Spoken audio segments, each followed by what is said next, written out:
자, 6주차 1번 들어가도록 하겠습니다. 6주차 1번 내용 정리 먼저 할 건데, 요거는 단순합니다. 범주화에 대한 내용입니다. 범주화. 어떤 거를 구별을 지어도 된다라고 보면 되겠죠. 이 범주화.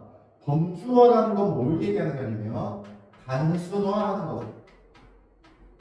그렇지? 어떤 것들을 단순화해서 비교하는 것들을 얘기하는 거죠. 이렇게 했을 때 어떤 효과가 있냐? 바로 인식이나 행동이 가능하게 된다. 인식하기가 쉬워지겠죠? 그래서 이런 것들이 가능하게 된다고 얘기를 합니다. 그렇죠? 이런 것들은 경제나 그리고 사회 전반에서 존재합니다. 어디서든 우리는 이 범주를 나눌 수 있다는 거죠. 이렇게. 그리고 그러다 보니까 이 어디에나 통용이 되다 보니까 40년간 뭐가 됐냐면 주요 연구 주제입니다. 그렇죠? 이런 내용이다. 내용 자체는 별게 없었고요. 어쨌든 범주, 즉 범주를 나누는 거, 범주화, 이거에 대한 내용들이 쭉 나와 있다. 이렇게 보시면 될 것 같습니다. 자, 이제 그럼 해석 들어보도록 하겠습니다. 사회의 모든 영역에서 범주는요 존재합니다. 그렇죠? 범주는요 집합이에요. 어떤 객체들의 집합입니다. 어떤 집합이냐면 단순화시키는 거죠. 우리의 이해를 단순화시키는 집합이라는 거예요. 뭐에 대해서 우리 이해를 단순화시키냐? What surrounds us. 우리 주변에 있는 것들에 대해서 단순화시키는 거죠. 뭐 하면서? 부사문이에요. 집중시키면서 우리의 주의를 어디에 제한된 숫자의 차원에 또는 특징에 집중시킨다는 겁니다. 또 분사문이에요. 뭐 하면서? 할 수 있게 하면서 인식과 행동. 그래서 인식과 행동을 할 수 있게 하면서 제한된 차원에 집중하게 함으로써 우리 주변에 있는 것에 대한 이해를 단순화하는 집합으로 범주. 이렇게.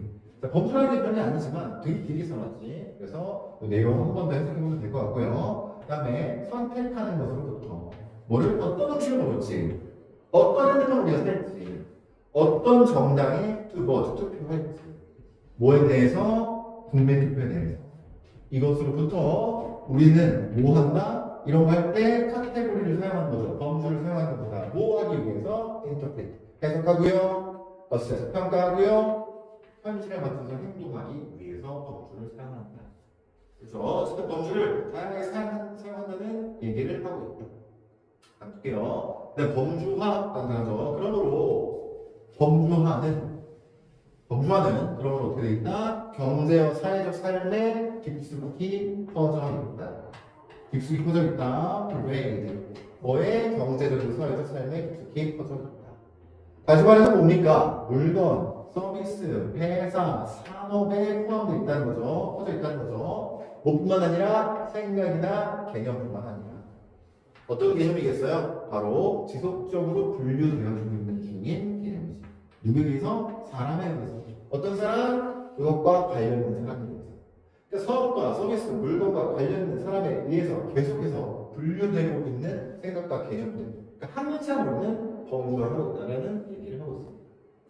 그렇죠? 자, 이거는 널리 퍼져 있는 것, 항상 주변에 있는 것이라는 명사거든요. 그래서 이러한 항상 주변에 있음은 범주가 항상 주변에 있음은 우리 삶에서 뭐냐면 풀어줬다는 겁니다. 흐름을 풀어줬다.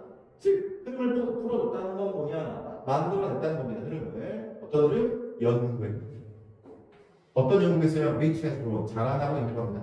중요성에서 자라는 거죠. 즉 중요한 연구의 흐름을 만들어냈다는 거지. 어디 안에서? 사회학, 시장 사회학 안에서, 또 조직 이론 안에서, 또 전략 조사, 전략 연구 안에서 어느 동안에 지난 40년 동안에 이렇게 만들어졌다. 그렇죠? 그래서 마지막입니다. 이런 트렌드는요 보여주고 있어요. 어떤 건 no sign, 사인을 보여주고 있다. 근데 no sign이니까 사인을 보여주고 있지 않대요. 어떤 사인? ability, 악화라는 거죠. 약화. 그래서 약화된 사인을 보여주고 있지 않다. 즉 무슨 얘기예요? 추세가 꺾이지 않고 있다. 약간 안 되고 있다. 그래서 이 범주 연구는요, 계속해서 뭐가 되냐면 이론적 흥미로운 것이 되거든요. 누구에게? 학자들에게. 어떤 학자? 조직 관리 학자들에게. as reflected. 모하면서 반영된 채로. 뭘 반영됐습니까? 높은 비율 반영. 어디서? 컨퍼런스 중에. 저희 컨퍼런스 학회 발표. 그리고 학회 논문, 요거는 이제 논문 투고 학회 발표에서 계속 높은 비율로 그것들을 반영하고 있다. 즉, 범주에 대한 연구는 계속해서 많은 비율로 나타나고 있다라고 보면 되겠습니다. 됐죠? 오케이. 여기까지 해가지고, 6강, 6주의 1번 배워내도록 하겠습니다. 자, 6주차 2번 질문 들어가도록 하겠습니다. 6주차 2번 질문 내용 정리부터 할 건데요. 내용 정리 이렇게 하겠습니다. 자, 두 가지의 아이들을 얘기합니다. 전통 사회의 아이. 전통 사회의 아이가 있다. 그리고 그러니까 전통 사회에서 길러진 아이와 그리고 학교 중심의 학습에서 길러진 아이가 있습니다. 그러면 누가 좀 더 낫냐? 이 질문에서 누가 좀 더 좋냐라고 한다면 이 학생들이 좀 더 낫다는 얘기를 해요. 왜 그러냐는 거죠? 왜? Why? 왜 그러냐? 왜냐하면 이 전통사회 아이들은 뭘 할 줄 아냐? 주의 깊게 관찰할 줄 알아요. 관찰을 할 줄 알아요. 그래서 좀 더 낫다고 얘기합니다. 그렇죠? 그러면 예시가 있겠죠. 어떤 예시를 줘주냐면 이런 예시를 줘줍니다. 종이접기를 보고 따라하라고 시키는 거예요. 종이접기. 종이접기를 보고 한번 따라해보자 라고 했더니 어떻게 했냐. 이 전통사회에서 자라는 아이들은요, 어떻게 봤냐면 이 종이접기 하는 것을 관찰하고 따라했어요. 관찰 후 따라합니다. 그런데 학교 중심의 아이들이죠. 학교 중심의 아이들은 어떻게 했냐면 관찰하고 따라하기보다는 어떤 식으로 하냐? 질문을 위주로 합니다. 물어봐. 질문 위주로. 물어보면서 관찰이 아니라 물어보면서 우리가 해결을 한다라는 거예요.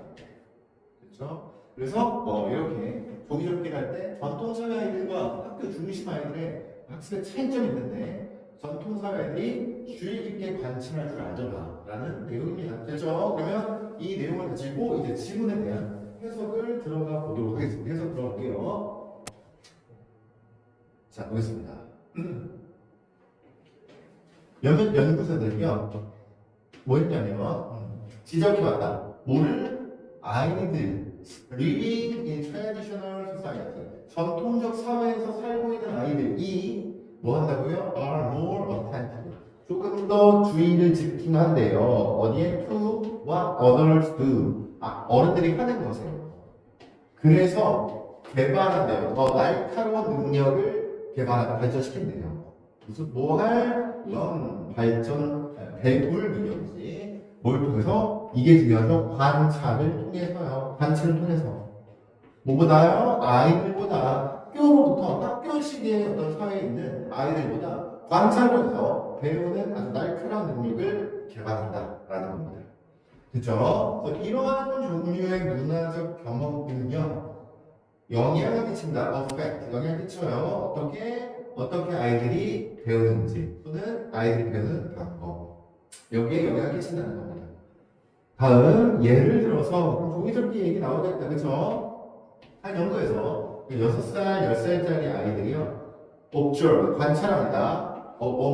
여성이요, creating, 만드는 것을 관찰합니다. 지각 동사 observe죠. 그러니까 동사관이 나옵니다. 오리가미 동사, 이게 바로 종이접기란 뜻이에요. 종이접기를 만든 여성을 관찰합니다. 그죠? 종이접기 모양을. 그리고 were later asked to. 그러니까 뭐냐면 받는 거죠. 뭐라고? To make figure. 만들어 보라고요. 그 물체를, 종이접기를 만들어 보라고 요청도 받는 거야. 근데 자신의 것을 만들어 보라고 요청도 받아봤다. 그치? 보고 배운 다음에 한번 이것도 그대로 만들어 봐라고 얘기를 한 겁니다. 그랬더니 뒤쪽에 나오죠. Some of the children. 몇몇 아이들입니다. 자, 내려가서 볼게요. 몇몇 아이들은요, 어떤 아이들? 전통적인 멕시코 유산을 갖고 있는 아이들이었어. 즉, 전통적인 멕시코 문화의 아이들이었다는 거지. 멕시코 유산, 그러니까 즉 아이들이죠. 아이들의 엄마는 어떤 엄마였냐면, 가지고 있었어요. 오직 기본적인 학습 능력을 가지고 있었다는 거예요. 평균적으로 한 7학년 정도를 가졌대요. 7학년이면 중학교, 우리나라에서 중학교 1학년 정도까지 된 거겠죠? 그래서 이렇게 전통적인 멕시코 저기 집안에 있는 아이들 이렇게였고요. 다른 아이들은 어떤 애들이었냐면 멕시칸인데 또는 유러피안인데 어떤 거 백그라운드 배경을 가지고 있어요. 어떤 배경이냐면 그 아이들의 엄마가 가지고 있는 거야. 높은 학교 교육 수준을 갖고 있는 엄마입니다. 지금 여기서 뭐였습니까? 일부 어린이들은 멕시코 전통적인 아이들, 일부 어린이들은 멕시코이면서 유럽이긴 한데 높은 교육 수준을 가진 교육 수준을 가진 엄마들의 아이들 이렇게 두 아이들이 이제 종이접기를 했다라는 겁니다. 그래서 더 많이 교육받은 엄마의 아이들, 그렇죠? 학교 교육 받은 거겠지? 은 or more likely to request 더 요청하는 것 같았대요. 뭐를? information, 정보를요. 누구부터? 요 종이접기를 알려주는 여인으로부터 정보를 더 많이 요청했대. 어떻게 해요? 어떻게 해요? 계속 한 거지. 누구보다? 아이들보다. 어떤 아이들입니까? 전통적인 멕시코 유산을 가지고 있는 아이들보다. 전통적인 멕시코 배경의 아이들보다 조금 더 정보를 더 요청했다. 그러면 아까 이제 그대로 나와야겠죠? 그 전통적인 아이들은 어떤 특징이 있었냐? 여기 나온 겁니다. These findings, 이러한 관찰 결과는요. 그러니까 이건 발견물이지, 실험 발견물. 그러니까 관찰 결과는요. 일치했습니다. consistent, 일치한 거예요. 뭐라며? observation, 관찰과 일치했다. 어떤 관찰입니까? 꾸며주는 거죠. 이러한 전통적인 아이들이 pay more attention, 더 많은 주의 집중을 한대요. 어디에? 바로 어른들의 행동에 주의 집중을 한다. 그치? 그리고 run more, 더 많이 배우는 거죠. 뭘 통해서? 관찰을 통해서요. observation, 관찰을 통해서. 뭐라기보다는 물어보기보다는 어떤 그 지시를 추구하기보다는 어떤 가르침을 추구하기보다는 뭐로부터? 어른으로부터. 또는 뭐하기보다는 배우기보다는 뭘로? 말로 하는 어떤 수업으로 배우기보다는 이 전통적인 배경을 갖고 있는 아이들은 어떻다? 관찰을 통해서 배웠다. 그런 얘기입니다. 됐죠? 주제는 뭐였다? 전통적인 사회에서 그런 아이들이 조금 더 관찰을 통해서 배우는 걸 더 잘한다. 누구보다 학교에서 전통적으로 학교식 수업을 보내야 됩니다. 됐죠? 우리가 이렇게 가지고 이 시간을 마무리하도록 하겠습니다.